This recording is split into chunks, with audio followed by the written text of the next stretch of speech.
2017 ഉണ്ടായ സംഭവമാണ്. അന്നത്തെ സാറിന്റെയും നേതൃത്വം നേരിട്ടുള്ള നിയന്ത്രണത്തിൽ കെ ബൈജു സാർ, ഇപ്പോഴത്തെ കോഴിക്കോട് റൂറൽ SP ബൈജു സാറിന്റെ നേതൃത്വത്തിലാണ് പോലീസ് സംഘം അന്വേഷണം നടത്തിയത്. ദൃക്സാക്ഷികളില്ലാത്ത ഈ കേസിൽ വളരെ മെറ്റിക്കുലസ് ആയിട്ട് ഞങ്ങൾക്ക് അതിന് അന്വേഷണം കംപ്ലീറ്റ് ചെയ്യാനായിട്ട് കഴിഞ്ഞു. ബൈജു സാറാണ് അതിനകത്ത് ചാർജ് ഷീറ്റ് ഫയൽ ചെയ്തത്. അതിൻ്റെ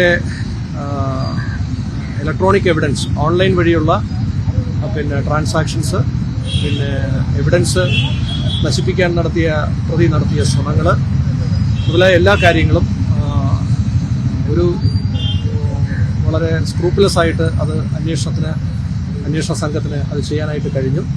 അതിൻ്റെ ഒരു റിസൾട്ടാണ് ഈ കൺവിക്ഷൻ ഉണ്ടായത്. അത് കേരള പോലീസിന് നമ്മുടെ ഒരു ടീം വർക്കിന്, ഒരു ടീം സ്പിരിറ്റിന് നന്നായിട്ട് അന്വേഷണം ചെയ്യാനായിട്ട് കഴിഞ്ഞു. ഒരു അപകടകരമായ നിലയിൽ പ്രവർത്തിച്ചിരുന്ന ഒരു പ്രതിയെ നിയമത്തിൻ്റെ മുന്നിൽ കൊണ്ടുവന്നിട്ട് അത് കൺവിക്ഷൻ ഉറപ്പുവരുത്താനായിട്ട് പോലീസിന് കഴിഞ്ഞു. അതിൽ അഭിമാനം. ആഭിചാരക്രിയ അങ്ങനെയുള്ള കാര്യങ്ങളൊക്കെ പലയിടത്തുനിന്നും പറഞ്ഞിട്ടുണ്ടെങ്കിൽ യാതൊരു രീതിയിലുള്ള തെളിവും വന്നിട്ടില്ല. ഇതിനകത്ത് സാഹചര്യ തെളിവുകളെ അടിസ്ഥാനപ്പെടുത്തിയാണ് കോടതി പ്രതിയെ കുറ്റക്കാരനാണെന്ന് കണ്ടെത്തിയിരിക്കുന്നത്. പ്രതിയുടെ 313, അതായത് പ്രതിയെടുത്ത് ചോദ്യം ചോദിച്ച സമയത്ത് പോലും പ്രതിയുടെ ഭാഗത്ത് നിന്ന് ഈ ആസ്ട്രൽ പ്രൊജക്ഷനോ അല്ലെങ്കിൽ ഏത് തരത്തിലുള്ള മാനസിക പ്രശ്നങ്ങളുള്ളതായിട്ടുള്ള രീതിയിലുള്ളതും പ്രതിയുടെ ഭാഗത്തു നിന്ന് തെളിവ് വന്നിട്ടില്ല. അന്വേഷണത്തിൽ ഒരിടത്തും തന്നെ കണ്ടെത്താനും കഴിഞ്ഞിട്ടില്ല. പ്രതിയുടെ ഭാഗത്ത് മാനസിക പ്രശ്നങ്ങൾ ഉള്ളതായിട്ടുള്ളത് ആദ്യമായി പ്രതിയുടെ വായിൽ നിന്ന് തന്നെ വരുന്നത് നമുക്കറിയാം. അദ്ദേഹത്തെ അറസ്റ്റ് ചെയ്ത് 7 ദിവസത്തോളം കസ്റ്റഡിയിലുണ്ടായിരുന്നു. ആ പ്രതിയുടെ കൺഫെഷൻ സ്റ്റേറ്റ്മെന്റിനെ ബേസ് ചെയ്ത് ആവശ്യത്തിനുള്ള ഇൻവെസ്റ്റിഗേഷൻ ഓഫീസറിന്റെ ഭാഗത്തു നിന്നും പല കാര്യങ്ങളും കണ്ടെത്തുകയും ആയുധങ്ങൾ കണ്ടെത്തുന്നു. പ്രതി പെട്രോൾ വാങ്ങിച്ചതും ഈ കടകളിൽ പോയി സാധനങ്ങൾ വാങ്ങിച്ച് ഈ തെളിവ് നശിപ്പിക്കാനായിട്ട് സാധനങ്ങൾ വാങ്ങിച്ച അങ്ങനെയുള്ള കാര്യങ്ങളെല്ലാം തന്നെ പ്രതിയുടെ കുറ്റസമ്മത മൊഴിയിൽ നിന്നാണ് കണ്ടെത്തിയിരിക്കുന്നത്. അപ്പോൾ ഈ പ്രതിയെ അറസ്റ്റ് ചെയ്ത സമയത്തും ഈ 7 ദിവസങ്ങളിൽ പ്രതിയുടെ പോലീസിന്റെ കസ്റ്റഡിയിലുണ്ടായിരുന്ന 7 ദിവസങ്ങളിൽ മാനസിക പ്രശ്നങ്ങളുള്ള തരത്തിലുള്ള യാതൊരു രീതിയിലുള്ള തെളിവുകളും പോലീസിന് ലഭിച്ചിട്ടില്ല. അതുപോലെ തന്നെ ഡോക്ടർ മോഹൻ റോയിയെ പ്രതിയെ അറസ്റ്റ് ചെയ്ത സമയം തന്നെ ഏതെങ്കിലും തരത്തിലുള്ള മാനസിക പ്രശ്നങ്ങളുണ്ടോ എന്ന് അത് ഇല്ല എന്നുള്ളത് കൺട്രോൾ ഔട്ട് ചെയ്യുന്നതിന് വേണ്ടി മോഹൻ റോയിയുടെ സഹായം തേടിയിരുന്നു. അപ്പോൾ അദ്ദേഹത്തിന്റെ ഭാഗത്തു നിന്നും മാനസിക പ്രശ്നങ്ങളുണ്ട്, ചെറിയ രീതിയിലുള്ളതായിട്ട് കാണുന്നുണ്ടോ എങ്കിലും സംശയിക്കുന്നുണ്ടെങ്കിലും പ്രതി കുറ്റം ചെയ്ത രീതിയിലും അദ്ദേഹത്തിന്റെ ആ മോഡസ് ഓപ്പറാൻഡി പ്രിപ്പറേഷൻ, അത് ഏത് രീതിയിലാണ് കുറ്റകൃത്യം നടത്തിയത്, ഇതിൽ നിന്നൊന്നും മാനസിക പ്രശ്നങ്ങളുള്ള ഒരാൾ പെരുമാറുന്ന രീതിയിലല്ല അദ്ദേഹം പെരുമാറുന്നതെന്ന് അദ്ദേഹത്തിന്റെ എവിഡൻസും വന്നിട്ടുണ്ട്. അപ്പോൾ ആ രീതിയിൽ വരുന്ന സമയത്ത് ഒരു തരത്തിലും ഒരു സമയത്ത് പ്രതിയുടെ ഭാഗത്തുനിന്നോ ഡിഫൻസിന്റെ ഭാഗത്തുനിന്നോ അതിനെ തർക്കിക്കുന്ന രീതിയിലുള്ള ഒരു ഇതും വന്നിട്ടില്ല. അതുപോലെ തന്നെ പ്രതിയുടെ ഇൻക്രിമിനേറ്റിംഗ് സർക്കംസ്റ്റാൻസസുകളെ കുറിച്ച് പ്രതിയോട് ചോദ്യം ചെയ്ത സമയത്തും പ്രതി വളരെ വ്യക്തമായിട്ടുള്ള മറുപടിയാണ് തന്നിരുന്നത്. അതുപോലെ തന്നെ പ്രതിയുടെ ഭാഗത്തുനിന്ന് വന്നിരിക്കുന്നത് താൻ ഈ കൃത്യം നടന്നതായി പറഞ്ഞ 4-ാം തീയതി തൊട്ട് 8-ാം തീയതി വരെയുള്ള സമയത്ത് അദ്ദേഹം ഏതോ സ്ഥലത്ത് കറങ്ങി തിരിഞ്ഞ് നടക്കുകയായിരുന്നു. അത് തമിഴ്നാട് തന്നെയാണ് അദ്ദേഹം പറയുന്നത്. നടക്കുകയായിരുന്നെന്നും എൻ്റെ അച്ഛനും അമ്മയ്ക്കും ഇപ്രകാരം ഒരു വലിയൊരു പ്രശ്നം വീട്ടിൽ നടന്നതായിട്ട് എനിക്ക് മനസ്സിലായപ്പോഴും ഞാൻ ഈ നാട്ടിലേക്ക് തിരിച്ചു വരികയായിരുന്നു എന്നുള്ള രീതിയിലാണ് പറഞ്ഞിരിക്കുന്നത്. അപ്പോൾ ഇതിനകത്ത് ഈ ആസ്ട്രൽ പ്രൊജക്ഷനോ മാനസിക പ്രശ്നങ്ങളോ അതിനെക്കുറിച്ചൊന്നും തന്നെ യാതൊരു രീതിയിലും ഒരു ഡിസ്കഷൻ പോലും ഇല്ലാത്ത രീതിയിലാണ് നമ്മുടെ ഈ വിധിന്യായം ഇപ്പോൾ വന്നിരിക്കുന്നത്. ഇപ്പോൾ എന്തായാലും പ്രതിയെ 302, അതായത് കൊലപാതകം, അത് 4 കൗണ്ടുള്ളതിനാണ് സാധ്യത. 4 പേരെ കൊന്നതിന് 4 കൗണ്ടായിട്ട് 302 ഫൈൻഡ് ചെയ്തിട്ടുണ്ട്. അതിനോടൊപ്പം തന്നെ 436 വീട് തീവച്ച് നശിപ്പിച്ചതിനും പിന്നെ 201 എവിഡൻസ് നശിപ്പിച്ചതിനും ഈ 3 കുറ്റത്തിനാണ് ഇപ്പോൾ പ്രതിയെ കുറ്റക്കാരനാണെന്ന് കണ്ടിട്ടുള്ളത്. നാളെ ഒരു ക്യാപിറ്റൽ പണിഷ്മെന്റ് വേണോ ഇല്ലയോ എന്നുള്ളതിന്റെ ഒരു ഡിസ്കഷൻ ആയിരിക്കും നാളെ വരുന്നത്. അപ്പൊ അതിനുശേഷം സബ്സിക്വന്റ് ആയിട്ട് വിധിയെക്കുറിച്ച് എന്തെങ്കിലും പറയാനുണ്ട്. മോട്ടീവ് എന്താണ് തെളിയിക്കപ്പെട്ടിരിക്കുന്നത്? ഇതിനകത്തിപ്പോൾ മോട്ടീവായിട്ട് പ്രതിയുടെ ഭാഗത്ത് നിന്ന് തന്നെ ഒരു ഡിഫൻസ് എവിഡൻസ്, അതായത് പ്രതി ഈ ജയിലിനകത്ത് വെച്ച് ഈ പ്രതിയെ അറസ്റ്റ് ചെയ്ത് 7 ദിവസം, ഞാൻ നേരത്തെ പറഞ്ഞില്ല 7 ദിവസം യാതൊരു പ്രശ്നമില്ലായിരുന്നു. അതിനുശേഷം 24-ാം തീയതിയാണ് ആദ്യമായിട്ട് ജയിലിനകത്ത് വെച്ചൊരു പ്രശ്നം ഉണ്ടാകുന്നത്.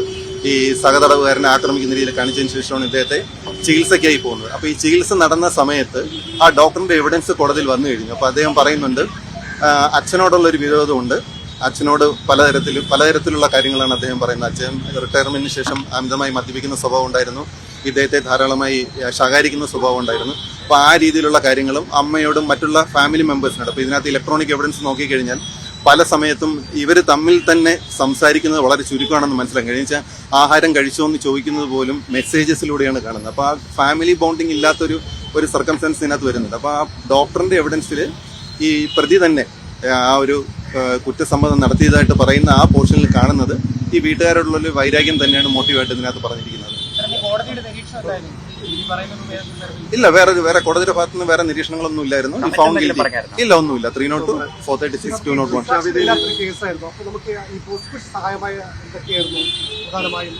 തീർച്ചയായിട്ടും ഇതിനകത്ത് നമ്മൾ ഏറ്റവും കൂടുതൽ ഇത് അപ്രീഷിയേറ്റ് ചെയ്യേണ്ടത് കേരള പോലീസിന് investigation team led by K E Baiju sir.